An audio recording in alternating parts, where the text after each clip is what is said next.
Olá pessoal, estou demonstrando aqui para vocês o site da Rádio Justiça. Eu fui convidado pela doutora Olivia Ricarter, ela é especialista em Direito Constitucional.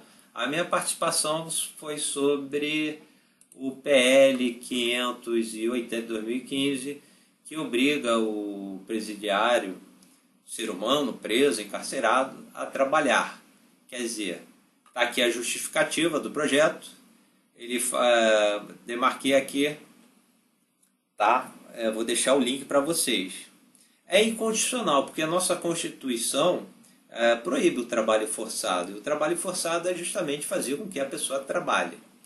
Na sociedade dizendo que se o preso cometer um crime, não é a sociedade que deve pagar por isso. Só que nós temos uma seletividade penal. Que seletividade é esta? Por exemplo, nós temos aqui bons cidadãos. Nós temos furtos de energia elétrica, água canalizada, sinal de TV paga, sinal de Wi-Fi. Tem até no YouTube como se furtar sinal de Wi-Fi. Nós temos fraudes no processo de habilitação de trânsito, prova do Enem, concurso público, prova da OAB e assim por diante.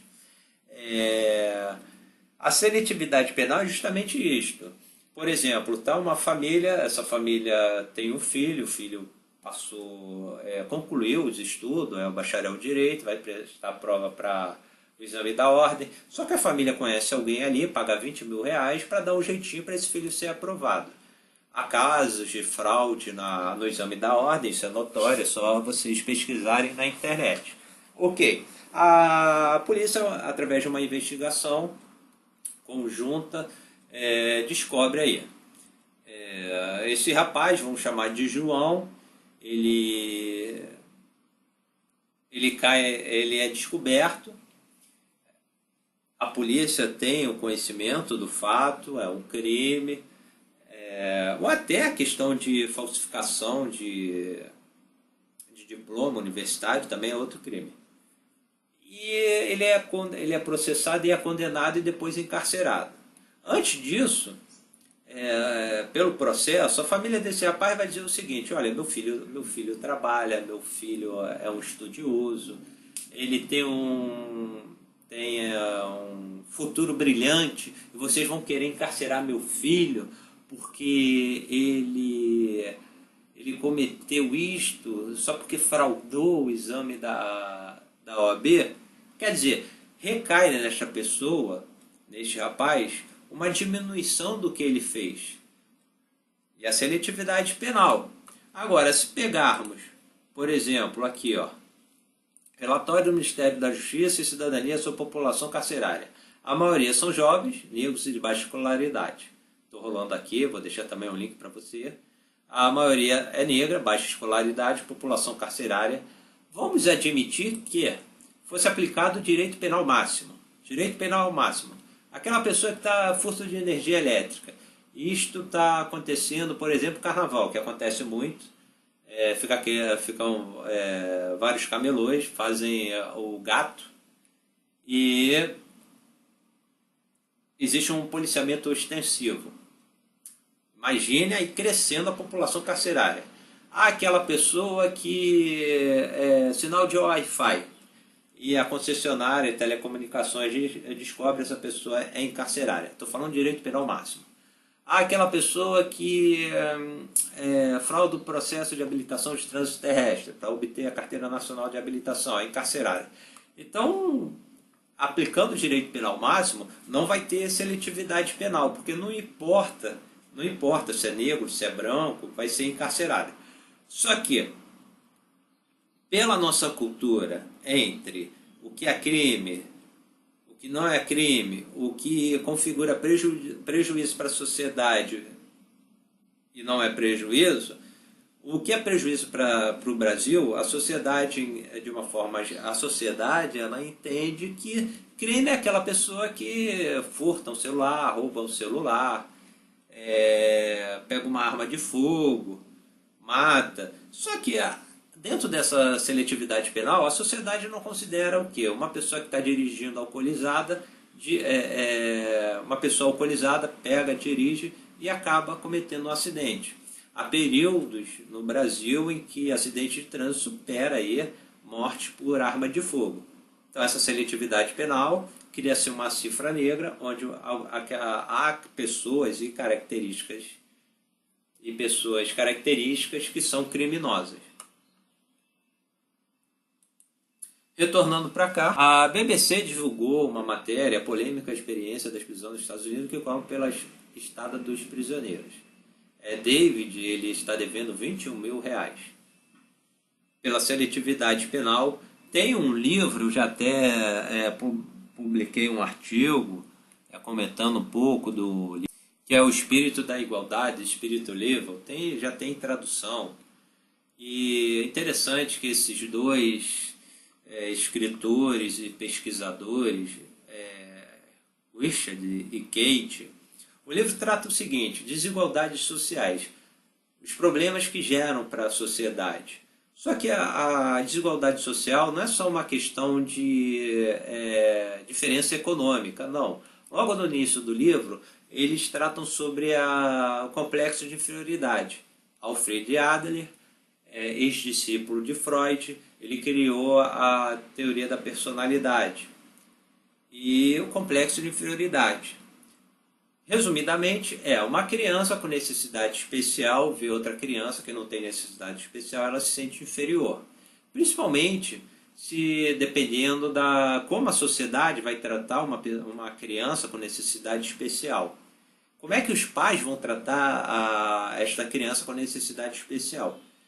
Se é uma criança com necessidade especial ou não, ela já tem um complexo de inferioridade, por exemplo, quando ela olha tudo é grande, para uma dimensão bem maior do que ela, os adultos têm mais força. A criação dos pais também interfere no desenvolvimento emocional e psíquico, por exemplo. É aquele pai ou mãe que chama o filho ou a filha de burro, burra, e pode-se criar, sim, uma neurose aí. Na psicologia nós temos o mecanismo de defesa do ego. Vou citar dois. A projeção, por exemplo, vamos dizer que o bom cidadão, aquele que comete furto de energia elétrica, ele sabe que está errado, é aquele que comete uma fraude no processo da habilitação, ele sabe que é culpado. Aí ele está andando na rua, ele vê ali uma aglomeração, se aproxima e um rapaz. Aquele rapaz cometeu um crime famélico, quer dizer, ele furtou ali uma embalagem com maçã. E esse cidadão, vamos chamar de Ricardo, que cometeu o crime de fraude do processo de habilitação, resolve linchar o rapaz que furtou uma embalagem contendo alimentos ali. Isso é projeção, porque o Ricardo, ele sabe que é um criminoso, existe na consciência dele, só que ele não se enxerga, entre aspas, como tal, e tenta condenar aquele rapaz que furtou. Quer dizer, praticamente ele está o quê? Ele está se condenando. Então existe essa perseguição, esse mecanismo de defesa do ego. Continuando aqui no livro, quais são os problemas que vão trazer essa desigualdade social em relação ao complexo de inferioridade? Algumas comunidades, exemplo, na sociedade tem várias comunidades dos católicos, dos evangélicos, dos LGBTs, dos umbandistas e assim por diante. Quando essas comunidades elas não se entrosam, pode ter uma intolerância, mas essa intolerância ela deve se basear sempre na liberdade de expressão e jamais ofendendo. Mas se esgotar através do quê? Da conversa, e não de ataques pessoais. Quando se usa a liberdade de expressão para atacar alguém, e isso não é liberdade, isso é apenas, tem dentro da psicologia, uma defesa, porque a pessoa não tem mais argumento. Ok. Quando as comunidades não se entrosam, não reconhecem suas diferenças, não toleram suas diferenças, ou se não há uma tolerância, mas usa a liberdade de expressão para esgotar ali o que é verdade, o que não é, há sim as desigualdades sociais. pode causar o quê?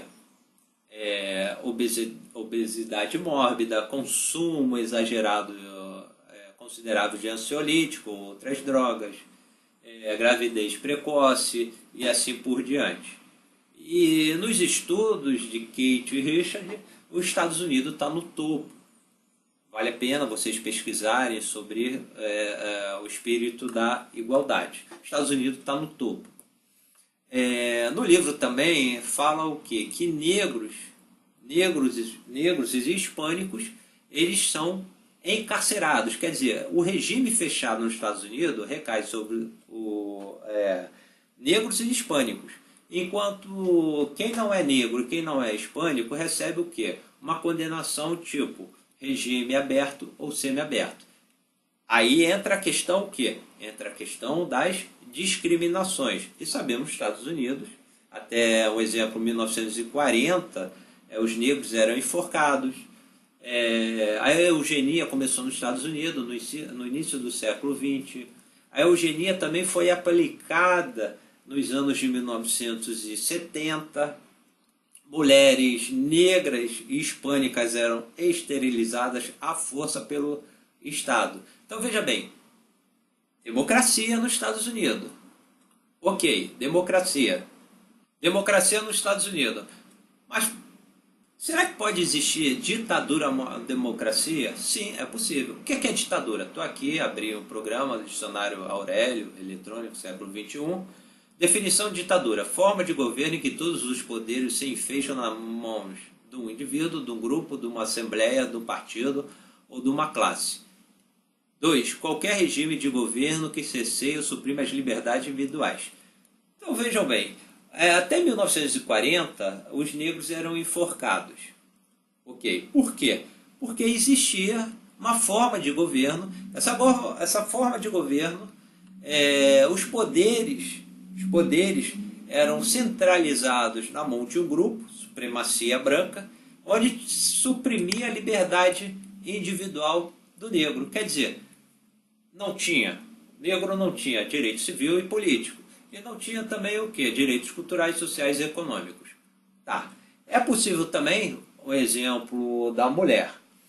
No Código Civil de 1916, que vigorou até 2001, a mulher, para trabalhar fora de casa, do lar docilar, tinha que pedir permissão ao marido. Então veja bem, uma classe, um grupo, uma mentalidade, falando assim, dizendo que através do Estado, dizendo que a mulher não pode trabalhar fora, a mulher casada não pode trabalhar fora de casa se não pedir permissão ao marido.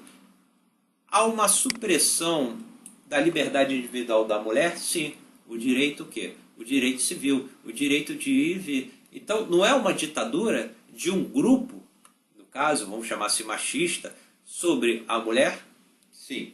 Com isso devemos pensar quando se fala em democracia. Tá, pode-se votar, mas não pode ter uma conduta. Tipo, exemplo que eu falei para vocês, o Código Civil de 1916 vigorou até 2001. 2002, nós estamos no Código atual. A Constituição Federal de 1988 garante o que é? No artigo 5º, inciso 1, que homens e mulheres têm direitos iguais. Só que, repetindo, o Código Civil de 1916, ele vigorou até 2001. Ora, se a Constituição Federal de 1988, no artigo 5º, inciso 1, normatizava que homens e mulheres tinham direitos iguais, é de supor que a mulher em 2001, ou 2000, ou 1999, não tinha que pedir permissão nenhuma ao marido para ela trabalhar fora. Porém, se ela fizesse o que? Desobedecesse o marido ia se basear no Código Civil de 1916. Então, existiu sim uma ditadura. É bom isto para pensarmos o que é ditadura. Ok, deixa eu fechar aqui.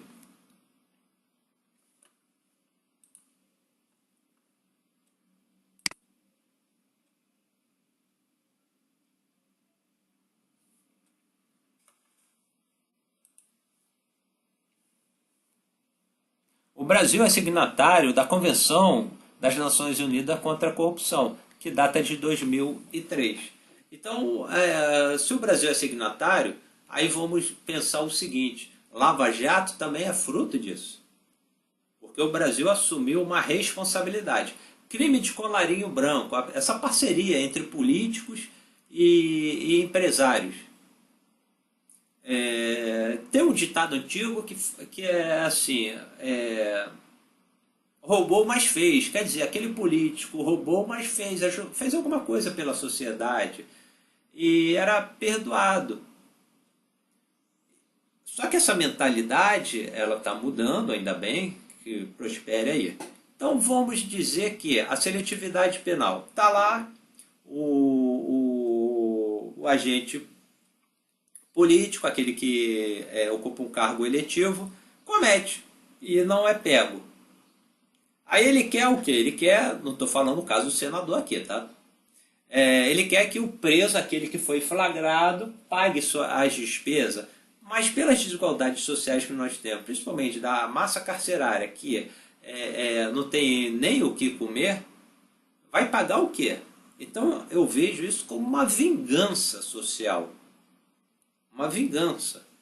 Aquela pessoa aqui no Brasil, a situação no Brasil, ela foi flagrada, ela caiu no noticiário, o jornalismo foca ali nela, ela é presa e vai para uma cela que não oferece segurança nenhuma e tudo, corre perigo de vida, aí quando sai retorna para uma sociedade que muitas vezes é mais corrupta, é mais criminosa do que essa própria pessoa.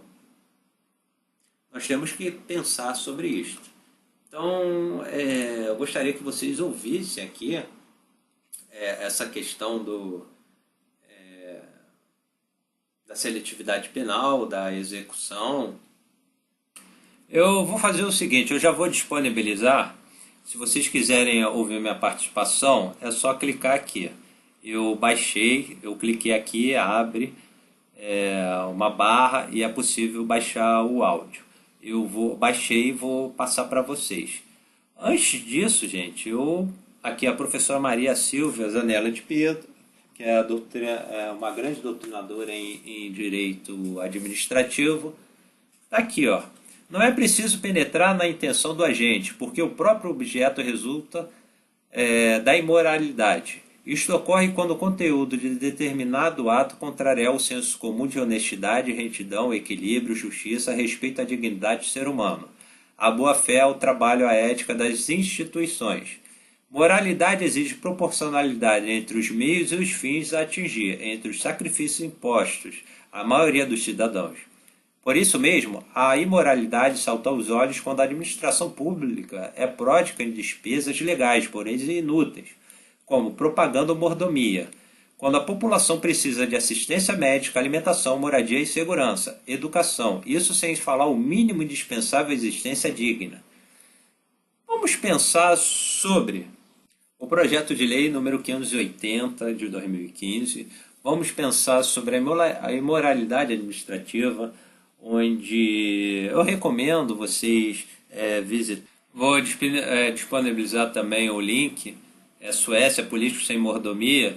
Então vamos pegar sobre esse conceito de moralidade administrativa trazido pela a professora e doutrinadora em direito administrativo, e como é que vive os políticos aqui, né? Os agentes políticos em geral, como é que eles vivem aqui no Brasil? A Constituição ele diz que os soberanos aquelas pessoas que não estão cargos eletivos. Quem ocupa um cargo eletivo através de uma eleição deve colocar a Constituição em prática. Infelizmente não há. E depois vocês assistindo isto aqui e pensar sobre tudo que eu falei e sobre o projeto de lei número 580 de 2015. Eu vou deixar aqui agora para vocês sobre a minha participação, tá? Na Rádio Justiça. E através disso tudo vocês pensarem se é válido o projeto de lei e a situação real em nosso país. já vem abordando aí o tema durante todo o ano, comparando com as legislações internacionais. Neste mês de outubro dá um enfoque maior à nossa Carta Magna. Na coluna Latinitudes desta segunda-feira, a advogada Olivia Ricarte, especialista em direito constitucional, fala sobre execução penal, comparando, lógico, com outros países da América Latina. Vamos ouvir. Olá, ouvintes! Estamos de volta com a terceira edição do especial do mês de outubro, dedicado totalmente para a celebração dos 30 anos da nossa Constituição Federal. E, como desde o início do nosso especial, a coluna fez uma enquete nas redes sociais e vocês escolheram o tema que gostariam de saber como a Constituição trata e também como esse mesmo tema é tratado nos países latinos.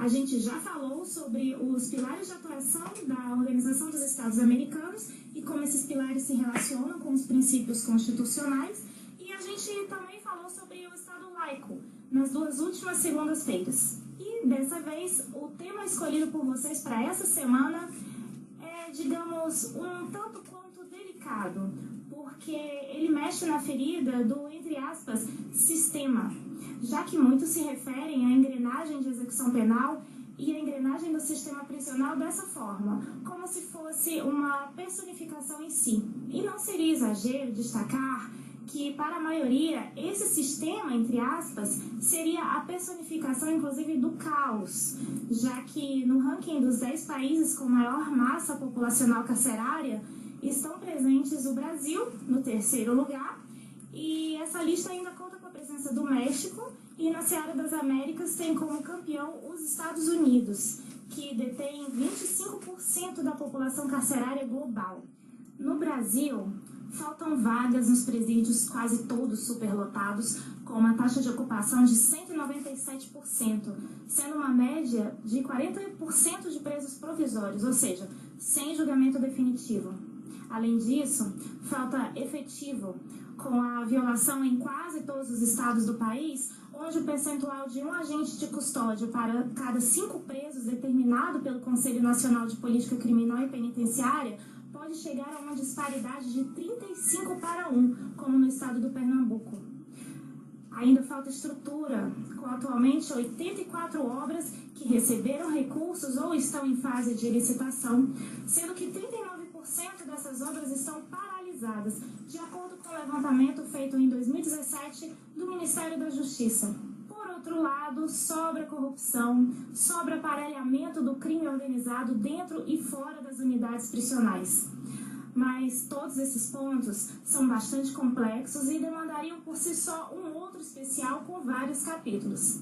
Então, amigos, para a edição de hoje, o tema escolhido por vocês e que a gente vai refletir juntos vai ser sobre as formas e os regimes de pena delineados na Constituição Federal de 88. E assim, a nossa Carta Maior traz no artigo 5º, no rol dos direitos e garantias fundamentais, tanto o princípio da individualização da pena, o qual diz que nenhuma pena passará da pessoa do condenado, a não ser a obrigação de reparar o dano e o perdimento de bens até o limite do valor transferido, e traz também os tipos de penas adotados no nosso país, que são restritivas de direito, privativas de liberdade, perda de bens, multa, prestação social alternativa e suspensão ou interdição de direitos. Por outro lado, ouvintes, a Constituição Federal ela não permite penas cruéis de banimento de caráter perpétuo, salvo em situação de guerra declarada que admite a pena de morte. Além disso, o Brasil ratificou o Pacto de San José da Costa Rica em 1992, que previu a audiência de custódia, na qual, em um prazo razoável, que varia de 24 horas, como no Brasil, a 2 dias, como na Venezuela, o preso em flagrante é apresentado a um juiz para que possa ser analisada a legalidade da sua prisão, evitando, assim, prisões de caráter político ou fora dos parâmetros da lei, por exemplo, além de evitar a prática de abuso de autoridade, tortura e, claro, dentro do contexto do encarceramento em massa em toda a região latino-americana, deixar recolhido apenas quem realmente apresenta risco à ordem pública, risco à instrução processual e preenche os requisitos legais. E com relação ao Pacto de San José, a gente relembra que foi explicado no primeiro capítulo do especial, ou seja, que os tratados que versam sobre direitos humanos, como é o Pacto de São José, e que foram ratificados dentro dos moldes determinados pela Constituição Federal, passam a ter status de emendas constitucionais. E é o caso. Já dentro da esfera da execução penal em si, ou seja, no caminho percorrido entre a condenação e a almejada ressocialização do condenado, com a quitação integral da sua dívida para com a sociedade, a lei penal brasileira adota um regime de progressão de penas, que consiste basicamente em processos diversos de reinserção gradativa do reeducando na vida social. Assim, ele pode trabalhar e estudar para abater dias de penas, se quiser, pois não apenas de trabalhos forçados, a gente volta a lembrar, e se tiver um bom comportamento e o tempo mínimo exigido em lei, ele irá progredir para regimes mais brandos, saindo do fechado, que é a clausura por completo, para que, por exemplo, em que ele pode trabalhar na rua e voltar para a unidade prisional apenas para dormir, ou ainda comprometer-se a comparecer em juízo periodicamente e obedecer a outras condições impostas de acordo com a necessidade. E dessa forma levar uma vida, entre aspas, normal, usufruindo de uma liberdade quase que plena. E os nossos vizinhos, o sistema de pena é diferente do adotado pelo Brasil, amigos? Bom, vamos lá para a nossa viagem pela América Latina, que a gente faz todas as semanas. Em primeiro lugar, a coluna destaca um ponto bem curioso. Nenhuma convenção internacional proíbe de forma expressa as penas de morte. Mas o Pacto de São José traz a impossibilidade do restabelecimento dela se o país abolir em seu texto constitucional. É o caso do Brasil, que ratificou o tratado e aboliu a pena de morte oficialmente desde a proclamação da República, tendo sido, assim, o segundo país da América Latina a tirar do rol das penas para crimes comuns a pena de morte, precedido apenas da Costa Rica. Adotam um modelo mais drástico de cumprimento de pena, por exemplo, os Estados Unidos e a Guatemala, sem fazer distinção entre crimes de natureza comum e militar. E é abolida completamente pela maioria dos países latinos, como, por exemplo, Colômbia, Costa Rica, Equador, Nicarágua, Panamá, Honduras, Haiti, República Dominicana e Uruguai. Nesses países, nem em caso de guerra declarada se admite pena de morte. Com relação a penas cruéis, o Pacto de São José também repudia, fazendo ligação umbilical com a dignidade da pessoa humana, que também é um dos fundamentos do nosso Estado democrático de direito. A prisão perpétua, por sua vez, também não é proibida expressamente, no contexto de tratados internacionais, e é constantemente utilizada como manobra de execução penal em sistemas constitucionais que aboliram a pena de morte e, como a gente viu, estão impedidos de restabelecê-la sem que se faça uma ruptura diplomática com a engrenagem interamericana. No contexto das Américas, a prisão perpétua ela existe nos Estados Unidos, Argentina, Chile, Peru, Jamaica, Cuba, México, Antigua e Barbuda, Belize, Guiana Francesa, Bahamas. Isso são só alguns exemplos, que já denota que esse tipo de pena é adotado por grande parte dos países americanos. E por último, os trabalhos forçados, o tipo de pena que tem um forte apoio social, existe nos Estados Unidos, Cuba e Guatemala. No Brasil, embora a Constituição Federal proíba expressamente, foi aprovada em junho deste ano pela Comissão de Constituição e Justiça do Senado a proposta de projeto de lei número 580 de 2015, apresentada no sentido de impor ao condenado o ressarcimento ao Estado pelas despesas realizadas durante o cumprimento da sua pena. E se não houver a possibilidade do condenado ressarcir em dinheiro, ele terá que trabalhar para tanto, o que distanciaria da previsão de trabalhar voluntariamente para fins de remissão de pena tão somente, que é o que a gente tem hoje, né? Embora a proposta ela não verse necessariamente sobre trabalhos forçados, o dilema dogmático já faz parte dos debates entre os especialistas, que se dividem entre a necessidade de se ponderar os gastos com uma eventual força de produção que hoje é ociosa e, de outro lado, os que destacam que a maior parte da massa carcerária é composta de pessoas muito pobres e que não teriam nunca condições financeiras de ressarcir em forma de pecúnia, e que o trabalho sob essa ótica seria um trabalho forçado mascarado, uma espécie de gambiarra constitucional inconstitucional, entre aspas. Por outro lado, a sociedade leiga não parece nem um pouco dividida, amigos. No site de consultas públicas do Congresso, onde o cidadão pode opinar sobre as pautas legislativas, até essa semana 45 mil pessoas se manifestaram a favor do projeto e apenas 1.380 registraram no sistema ser contra ele. E para enriquecer o nosso debate de hoje, a gente convidou o jornalista Sérgio Henrique da Silva Pereira, ele que é colunista em vários sites de direito e escreveu um artigo sobre o projeto de lei. Vamos ouvir.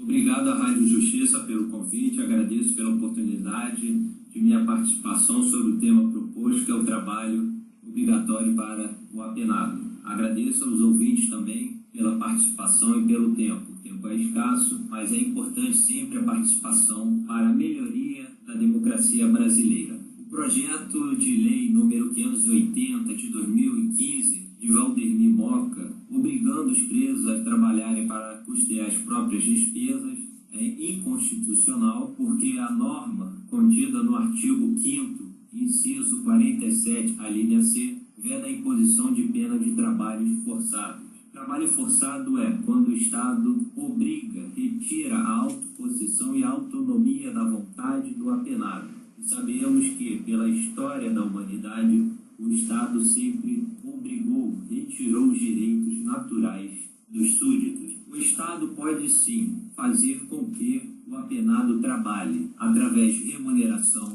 através de qualificação profissional, jamais forçando, dando ao apenado a oportunidade de escolha. Uma vez que o Estado force, coage o apenado, isto é inconstitucional, viola, transgride a dignidade do apenado. As condições de trabalho também devem ser favoráveis, como proteção individual, equipamentos capazes de facilitar a vida do apenado. Forçar o trabalho e não dar condições de trabalhar com segurança é forçar o trabalhador a uma condição análoga à escravidão. A Lei de Execução Penal, em seu artigo 28, estabelece que o apenado deve ter condições de dignidade humana, deve ter o trabalho e finalidade educativa e produtiva, sendo que produtiva não no sentido para a sociedade em si, mas produtiva para o apenado, principalmente, e para a sociedade. Porém, nunca de forma forçada. A partir do momento que o Estado dá oportunidade do apenado escolher esse trabalho ou não, mesmo com as vantagens de remuneração, redução de pena, não há violação da dignidade do apenado. Eu sou contra, sim, o projeto de lei número 580 de 2015 por forçar o preso. O ouvinte pode se inteirar pelo assunto